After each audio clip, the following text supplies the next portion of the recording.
प्रणाम। विद्वत्वं च नृपत्वं च न एव तुल्ये कदाचन।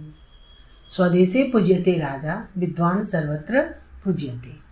अर्थात एकटा राजा और एकटा विद्वान में तुलना कहियो नहीं भऽ सकैत अछि। राजा अपन देश में पूजल जाइत छथि, हुनकर एकटा सीमा छनि, देश काल समय के भीतर हुनकर मान होइ छनि। किंतु एकटा विद्वान पुरुष जे छथि हुनकर मान सर्वत्र होइ छनि। तो एहि श्लोकक मार्फत से अध्ययन अध्यापन के महत्व के दर्शायल गेल छै।